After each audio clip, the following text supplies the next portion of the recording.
people who were changed by the gospel and changed in ways that were quite powerful. And that should bring us to a point where we ask ourselves, I guess, is the gospel doing to me what it's done in so many other instances? And so John is a great place to start, simply because it is written primarily to a Gentile audience. So here's where we need to get, here's our overview, if you will. When you read John, you'll find stuff in there that's not in the other Gospels. When you read John, sometimes you'll find details that the other Gospels don't bring out.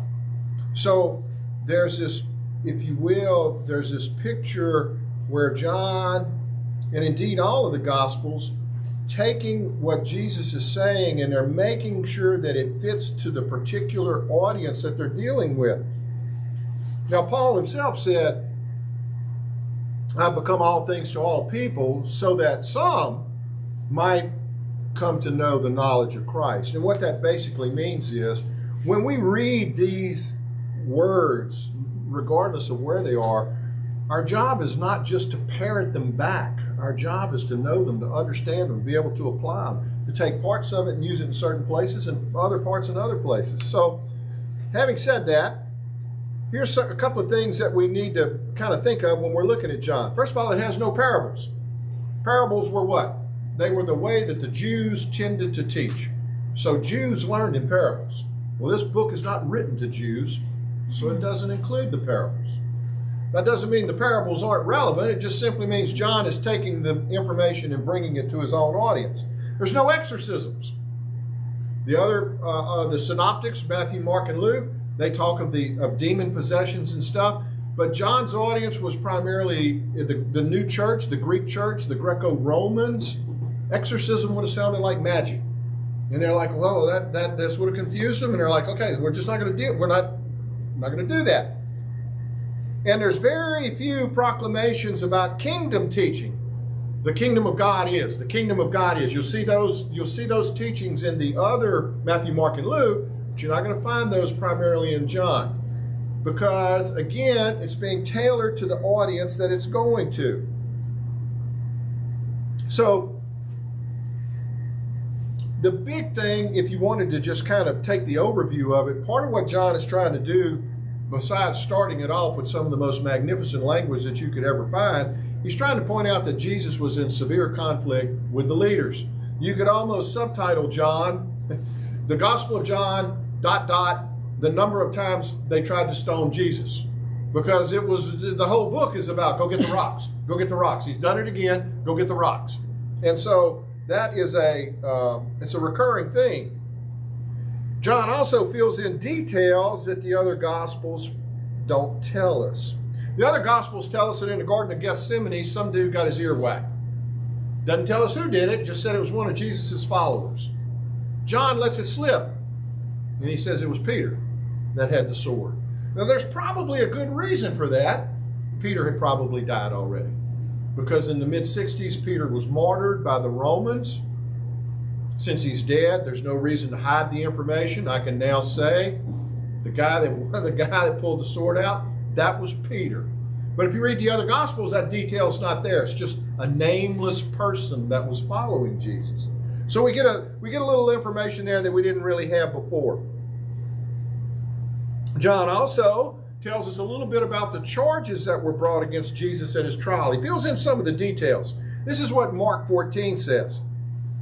This was during the trial. It says, some stood up, the last trial, some stood up and gave false testimony and said, we heard him say, I will destroy this temple made with human hands, and in 3 days I will build another not made with hands. But they couldn't make their testimony agree. Well, Mark doesn't tell us exactly when Jesus said that, but John does.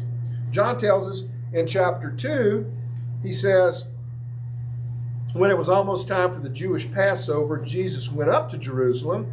In the temple courts, he found people selling cattle, sheep, doves, and others sitting at a table exchanging money.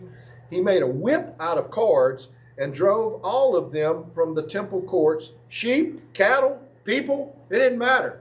It was going to be an indiscriminate whooping. Whoever was in front of these cards was about to get the cards. Everybody's cleared. Scattered the coins of the money changers, and he overturned their tables. This is sweet hippie Jesus at his best right here. Just kind of being like, like a 70s kind of radical kind of dude. Now this is Jesus who's ticked off. And he is righteously ticked off, and his anger is appropriate. And he says to those that were selling doves, because that would have been for the sacrifices, get these out of here. Don't turn my Father's house into a market. And his disciples remembered that it is written, zeal for your house will consume me. So as all this is happening in his life, they begin to make connections. And then it says the Jews responded to him, what sign can you show us to prove your authority to do all this? So that kind of tells you they knew they were wrong.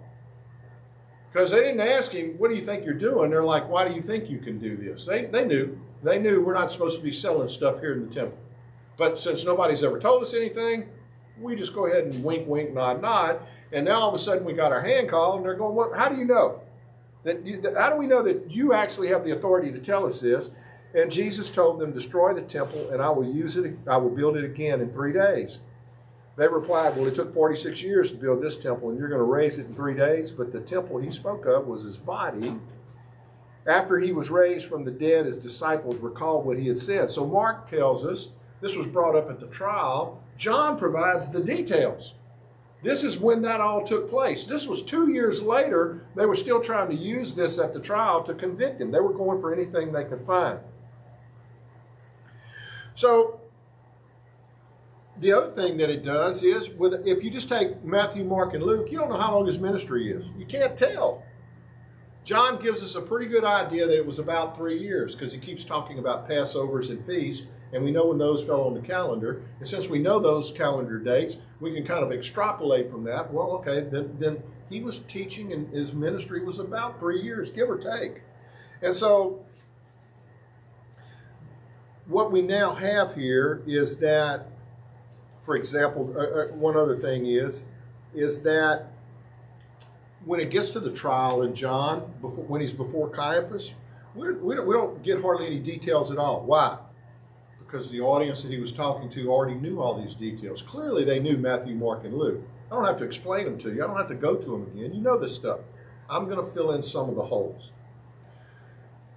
So having said that, one of the things that we hear all the time, and it's getting worse, none of the Gospels match up. This Gospel says something a little different from that Gospel. That Gospel says it a little different than this guy. That must mean none of them are reliable. And in particular, that's said about Matthew, Mark, and Luke, but we're gonna extend that to John as well. So there's a guy named Craig Evans, and Evans he's one of my heroes. If you've never read his stuff or watched his videos, he's a scholar, but not just well known, recognized in his field as one of the eminent scholars on New Testament research. He's a Christian, sold out. And so he's talking about a guy named Bart Ehrman. Now Ehrman is this guy who's made a bunch of money by saying that none of the scriptures are reliable. We can't trust any of this stuff. And when you're talking to the average person on the street today, you're going to find that that's going to be a lot of blowback that you get sometime. If they know just enough to be dangerous, they'll say you can't trust any of this stuff because they read it somewhere. They read it on the internet, right next to where it said that George Washington created the internet. They read it right after that, the next post. And it's all true. It has to be true. Why? Because it's on the internet. So this is Ehrman. He says, well, and this is Evans talking about Ehrman. He says, Matthew said it this way. Luke said he did it some other way. Or Matthew says he was in such a place, and Mark says he was somewhere else. They can't both be true. Well, of course, if they can't all be true, then nothing's true because of these so-called discrepancies. And as Craig points out, Craig Evans, he says, that's a fallacy. He said that's a failure to understand how Jesus taught the people, how he also taught his disciples. And because when he taught his disciples, he was teaching them to take his teaching and adapt it and apply it in different circumstances. That's exactly what John's doing. And he said, and it's a failure to understand how the Gospels are written. And so he's talking to, this name is probably familiar, and his name just went out of my head. The guy, I can see his face. Evidence that demands a verdict. I can tell you in a second. He's an older guy now. Evidence that demands a verdict. That would be Josh McDowell. McDowell, thank you. He's talking to Josh McDowell, one of the most well-known, although often forgotten. One of the most well-known speakers of Christ today. And so he says, and he's talking to him, he said, well, then how do you respond to Ehrman's charges that these discrepancies about there were two angels here, one angel there, that kind of stuff, this supposedly took place here, it took place there, none of this stuff can be trusted. That's Ehrman. And Evans says, well, my response is, it's just flat out wrong. He said, that's a naive view that the text has to be word for word, and originally that it was one thing and it never was changed and so on. And he said, that flies in the face of what we know about how Jesus taught and how the people were taught. And this is important. He says that they now, Evans says, they have handbooks from antiquity that tell them how they were supposed to teach. Not so much about Christians, but this is how the academy worked. They have these. And he said, we're not trying to speculate because we can sit right there and read it. And he said, now what we notice is that the Gospels fit that pattern. And he also says second century church, the early church fathers, the fathers, who discussed the Gospels do the same thing. So what he's basically saying is, you can't go looking in there and trying to find every one of these little stinking details and then say that that destroys the whole story. Because he says it's not about the memory per se. He said a trained parent can learn how to repeat word for word. He said, but that wasn't the point. That wasn't the way Jesus taught. He said it's about your understanding. So now it's getting to us. It's one thing to be able to say you can recite what something said. The question is, can you apply it? Can you use it in these particular circumstances? Can you expand it if you need to? Can you contract it if you need to? Can you adjust it to fit new context? Can you string together teachings and deeds in a coherent way so that you honor your teacher, who in this case is Christ? He said, as an example, Jesus probably was listening to his disciples paraphrase his own teaching, and then he would say, that's it, Matthew, you hit the nail right on the head. That's exactly the way it should be. That's perfect. And so that might be a little bit of a, well, wow, I've never thought of the Gospels that way. Well, listen to what Jesus says at the end of Matthew 13. Remember, this is an overview. We're getting to John. In Matthew 13, he brings up 7 parables. 1, 2, 3, 4, 5, 6, 7. Now, the question is, do you think that that was necessarily the order that Jesus always presented these parables? Or do you think that these parables could have been in different places and then they were brought together right here for Matthew 13 because they fit a specific? And the answer is, it's obvious. They were brought together. It's not, in fact, ancient historians a lot of times didn't even so much worry about whether something happened here and something happened here. If this and this fit together, let's bring them together. And that's fine. That's the way they did. But they didn't see that as a problem at all. So all of these sayings of Jesus, these 7 parables, Matthew brings them together because they were making a point for him. But then this is what Jesus says at the end of those 13 parables. He's talking to his disciples and he says, do you understand this stuff? And they said, yeah. And he said, okay, listen to what he says. Every teacher of the law who has become a disciple in the kingdom of heaven, that's us, is like the owner of a house who brings out of his storeroom new treasures as well as old. What does he mean there? Old Testament. He means you got to know this stuff. And you can't, is sometimes the way that it's going to be applied is going to be different than it's ever been applied before because the particular person you're talking to is going to have a particular need that they haven't seen yet. So the answer is, are you a parrot of the gospel? No. You are an interpreter of the gospel. You are supposed to be a master of the gospel. You are supposed to be a provider of the gospel. Which means there's a whole lot more responsibility than just doing what? Memorizing. Kids are real good at it. Man, when I was a kid, I could memorize junk on top of junk on top of junk on top. I didn't know necessarily what it meant, didn't care. But I could spout it out. That's not what is happening here. Okay, so being able to apply the words of Jesus to where we're at today is really, really big. This is how this Bible right here, the Apologetics Bible, this is how it explains it. It says, John was less literal in his reporting than the authors of the Synoptics, in large measure due to writing in a style that was similar to Greco-Roman drama. So he was kind of making a drama out of this, if you will. Why? Because his audience did what? Could understand that, and they could follow it. So continuing, it says, but make no mistake, his recurring emphasis on the themes like truth and witness indicate he's faithfully reproducing the life and times of Jesus, even while using this genre. So,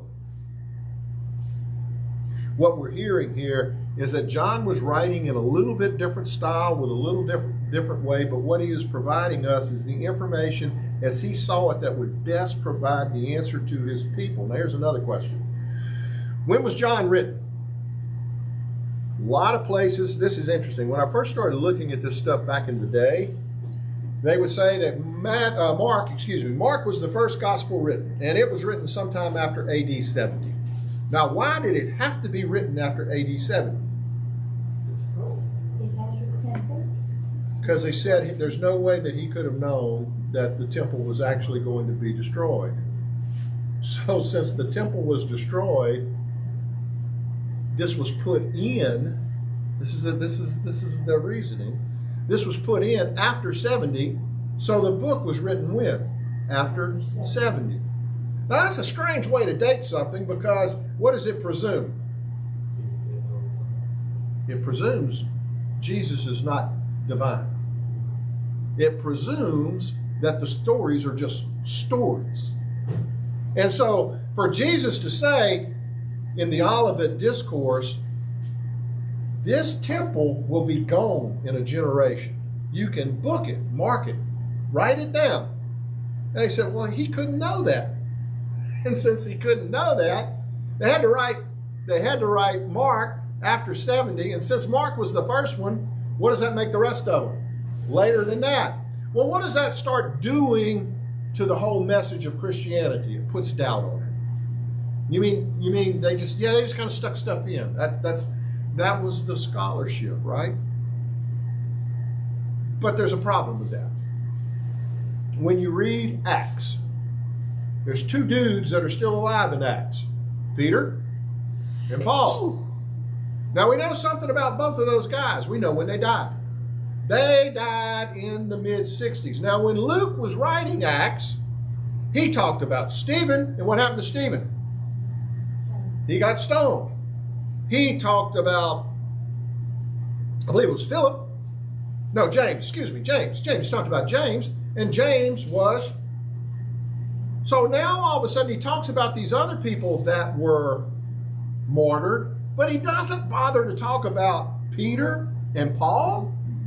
Well, why? What would be a really good reason not to talk about the death of Peter and Paul? They're still alive. So there's a very good reason to date Acts mid-60s, early 60s.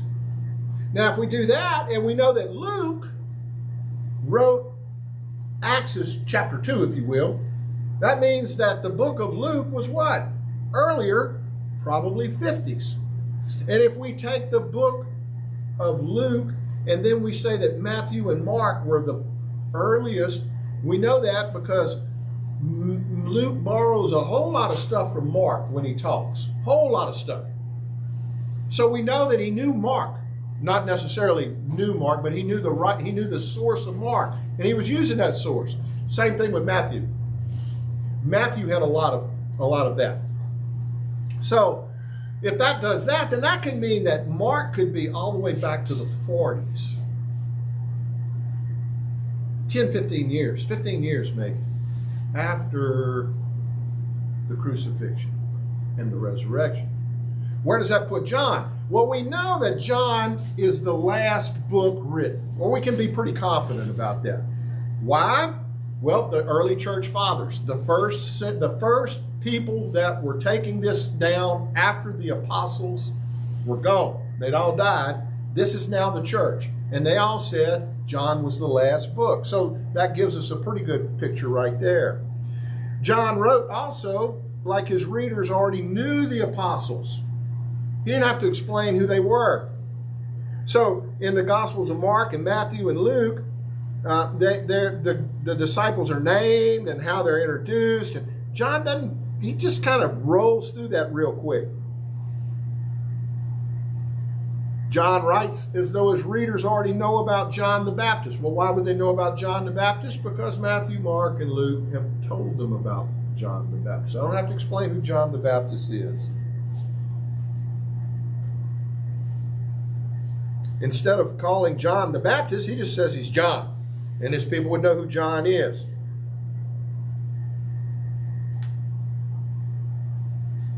The other gospel writers, they don't seem to know anything about John's gospel. That makes sense. And this is where it gets interesting. John doesn't mention the Olivet Discourse where Jesus says this temple will be destroyed. John doesn't mention the destruction of the temple. In fact, if you read every book in the New Testament, what is never mentioned? The destruction of the temple, which is the most significant event in Jewish history up to that time. And it's never stated. What does that tend to start making you think? All of these books could have very well been written before the destruction of the temple. That puts John somewhere probably 64, 65, somewhere in there, because he seems to know that Peter was already dead. This is also interesting. John calls the guys disciples, not apostles. Disciples was the earliest name for the group. Apostles was a later name. So we've got all of that going on. And what that tells us is that we have high reason to believe that the author was in fact the apostle, the disciple, John, eyewitness. What he's telling us is reliable. It's accurate. It's written in a genre that I don't want to say it's written in a genre to where he can take the information and he massages it in a way that it fits his audience best. But he doesn't change anything. What you could see is he's already left some of this stuff out for good reason. He didn't have to tell them who John the Baptist was. They knew. So that's the backdrop to John. I don't subscribe to, I do believe it's the last book written. I think there's a strong case to be made that it was written before 70. Certainly the other books, I think, is a really strong case. Now, this is how John starts off. It would be hard to come up with words that would be more profound or more direct so quickly to an audience. If this was a poker game, before the cards were ever dealt, he just went all in. I'm putting every chip I got. And so he comes with the biggest statement that he can make. In the beginning was the Word. Now, for these people who were coming from all of these pagan outside deals, there were Roman gods and Greek gods. There were all kind of gods. Gods were everywhere. Caesar was a god. But the first thing that John says is, in the beginning was the Word was with God, and the Word was God. What does he immediately do to the deity of Christ? Elevates it to the highest level. We're not talking about one of your Roman gods. We're not talking about one of your Greek gods. Get that out of your head. We're talking about the God. And so that's how he starts. He was with God in the beginning. Through him, all things were made. Without him, nothing has been made. Nothing was made that has been made. In him was life, and that life is the light of all mankind. The light shines in the darkness, and the darkness has not overcome it.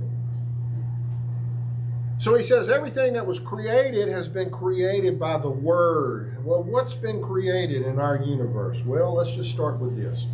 Space, time, matter, and energy. There's 4 to get you a pair. I was having a conversation with a dentist one time. He was explaining to me how the universe began. And he kept talking about that there was this space, that, in other words, he had a picture of space always being there.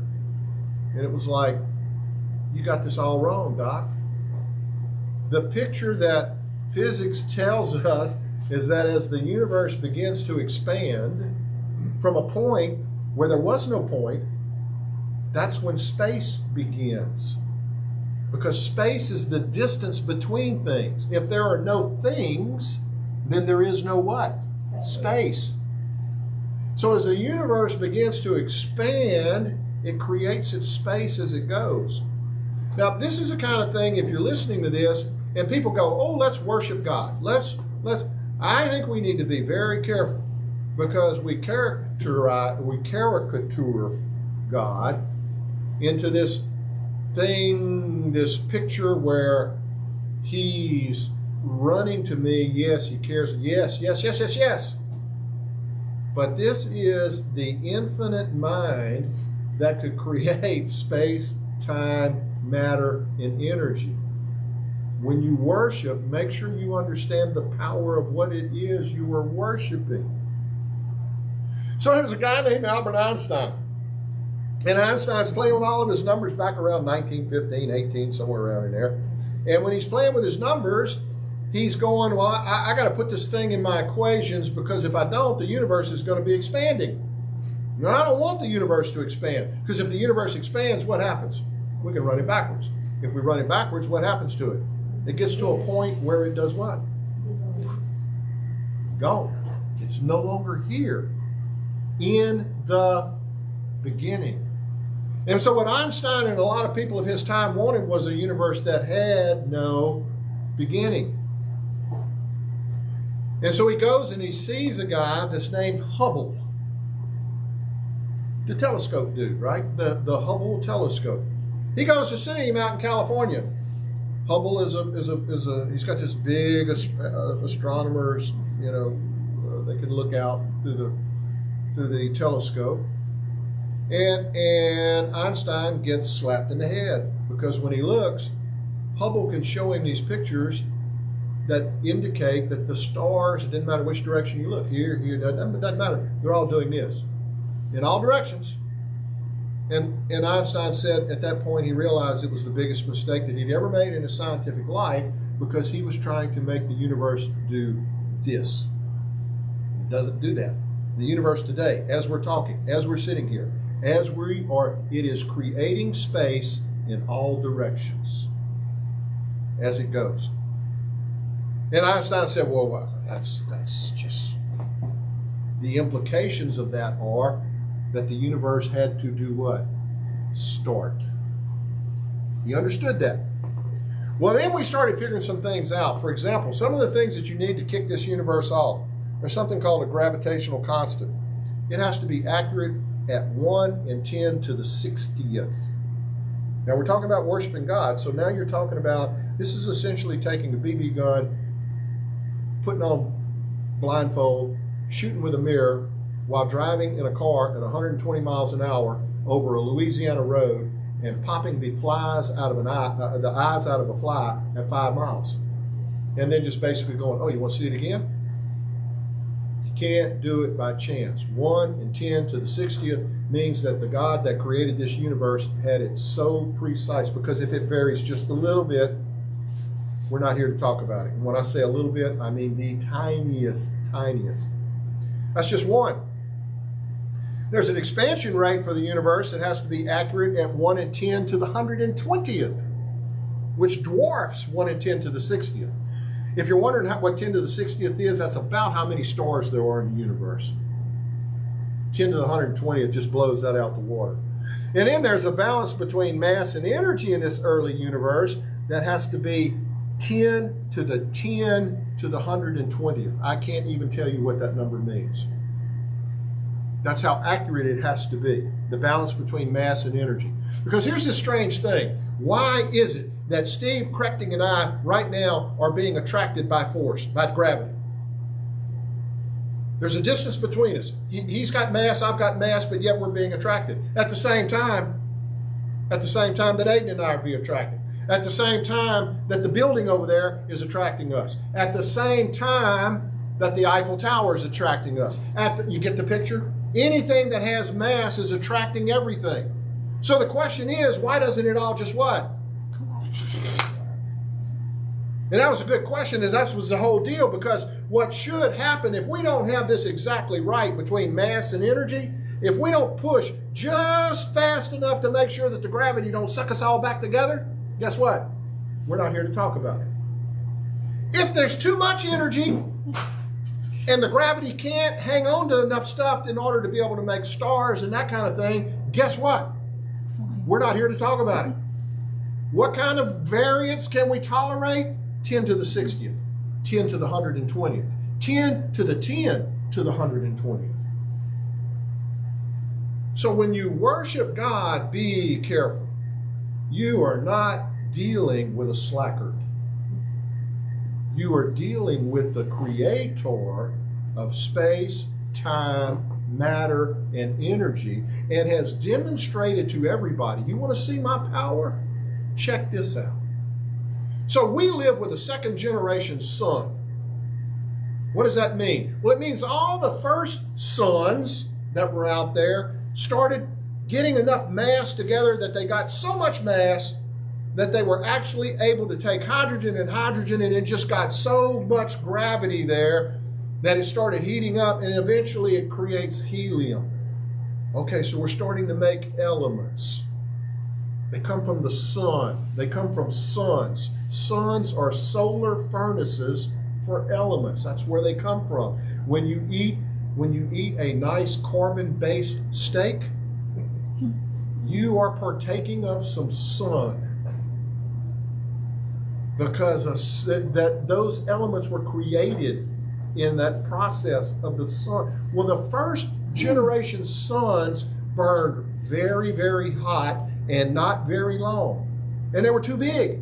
So what they do is they blow up and they shoot their elements out into the universe, which then start to collapse again due to what?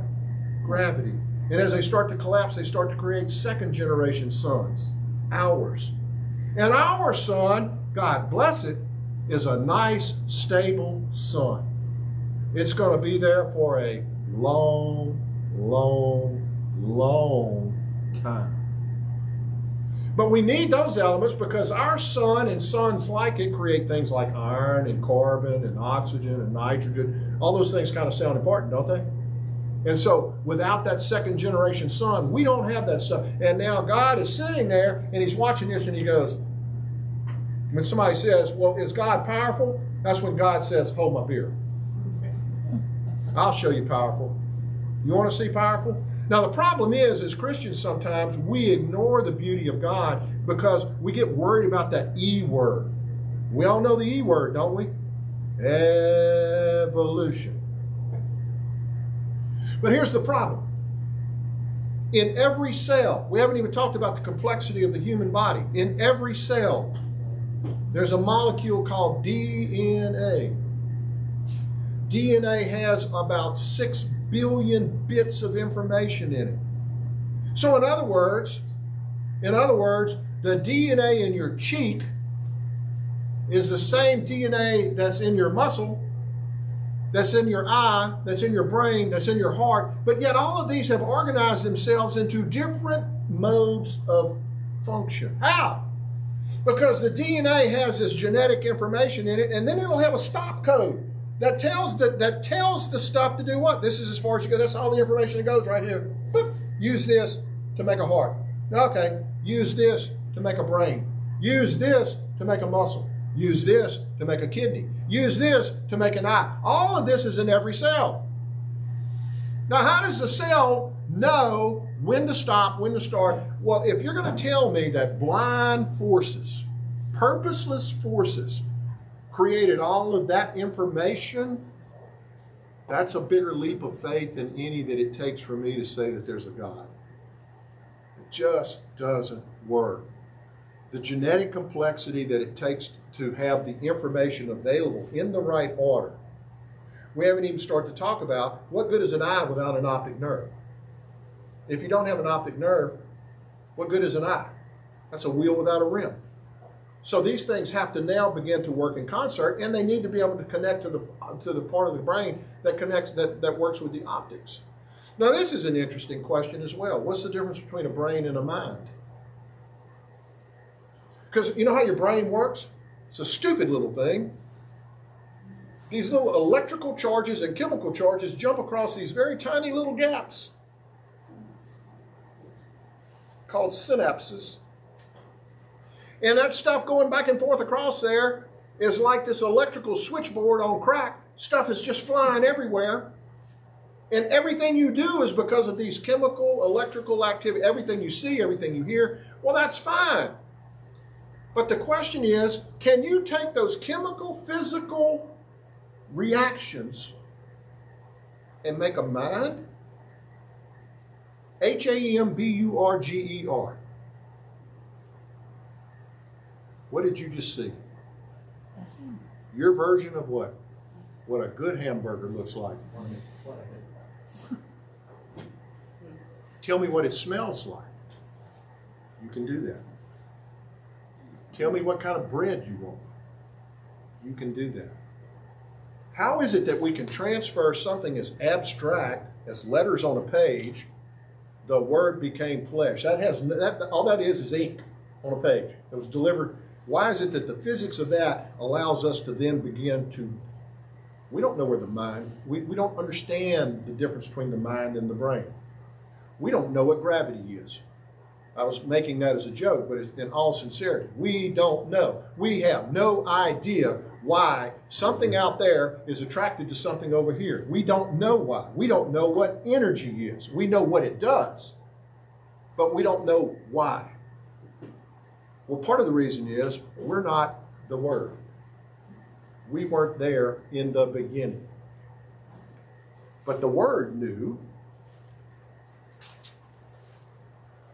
and the Word made sure that these things took place. There's another guy named John Lennox. If you do not follow John Lennox, you should. John, that's the first one. Lennox, Lennox, just like the air conditioner repairer, the Lennox man, right? John Lennox. He is a retired mathematician from Oxford. And he is I would consider him to be the foremost defender probably of the Christian faith today. He's in his 80s, so he's starting to cram for final exams. But he says he's often asked his friends in science, he says, what do you do science with? The answer is my mind, some say, and the others will say my brain. And he says, well, tell me about your brain. How did it come to exist? Well, it came to exist by means of natural, mindless, unguided processes. And Lennox says, well, then why do you trust it? If you thought that your computer was the end product of mindless, unguided processes, would you trust it? Not in a million years, comes the reply. Well, then you clearly have a problem. He says, sometimes he's asked, where did you get this argument from? And he says, you might find this rather surprising. I got it from Charles Darwin. Because Darwin wrote, the horrid doubt always arises whether the convictions of man's mind, which has been developed from the mind of the lower animals, it has any value or is trustworthy at all. Which is exactly what you would think if your mind has been made through mindless, unguided processes. It's no more useful than a computer that was made by the same thing. You want to buy that computer? You're going to use it? But yet the mind is infinitely more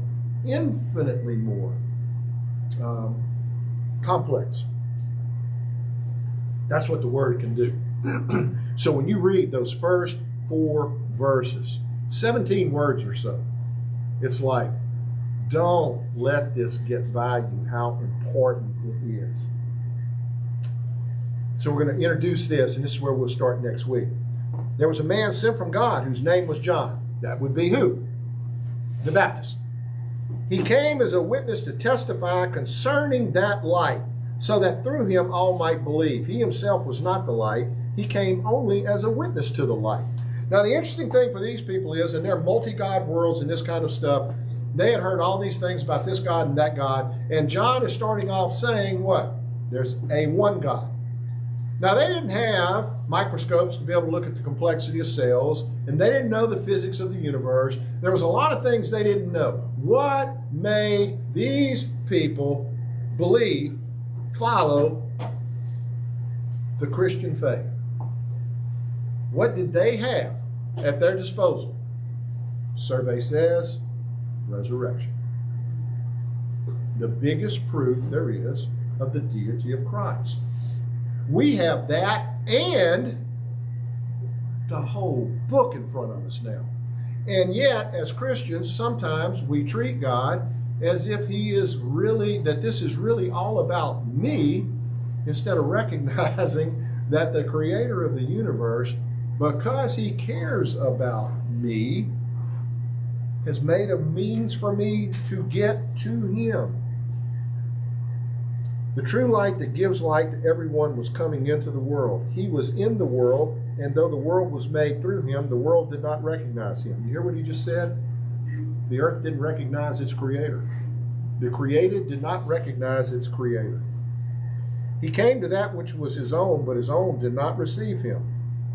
Yet to those who did receive him, those who believe in his name, he gave the right to become children of God. Children born not of natural descent, nor of human decision, or husband's will, but born of God. So here's this very interesting picture that starts off with these people that are reading this, and John's giving them a drama. Well, mercy sakes, he started off, he blew the plot up in the first 17 words, and he tells them about the deity of Christ. And then he tells them not only is it the deity of Christ, but this divine thing that made everything, he came to us. He came into our world. The creator of everything was here. He came, he says, to give us all the right to become children of God. Not by the way we were born, which to the Jew would have said what? Well, that's not the way I'd always heard it. But that's what he's telling them. Doesn't matter if you're firstborn, doesn't matter if you're secondborn, doesn't matter if you're the caboose, none of that matters. Doesn't matter if you're Jewish, it doesn't matter if you're Gentile, doesn't matter if you're black, doesn't matter if you're white, doesn't matter if you're male, doesn't matter if you're female. He says because it doesn't matter about the natural descent. It's the right to become children of God. The right. We talk about constitutional rights all the time. First Amendment, Second Amendment, so forth and so on. Those are our inalienable rights. They cannot be taken from us. If you become a child of God, it is your right. It cannot be taken from you. That's what he's telling these people. I mean, if a letter could literally pick someone up and shake them, that's what John's doing. And he's starting off in such a profound way. So, this is where we'll pick up next week. As now that we've got the introduction into it, and we kind of got a sense of the drama that John is building. And as we start to read this and we start to see it, we start to fill in some of these details that the other Gospels don't necessarily, we're going to see that this is a drama of epic proportions. Epic proportions. And it should be read that way. And when you understand it that way, you gain a lot more insight. You start to appreciate who God is and what John was trying to say. So, Father, as we move through this amazing book, may you be with us as we entertain as we engage what John has written as a drama that we all need to appreciate, and how important it is, why he started it off the way he did, how he uses that to frame this picture of what's about to happen in the rest of the book. So as we go into John, be there with us, please. It's in your son's name we pray, and everyone said.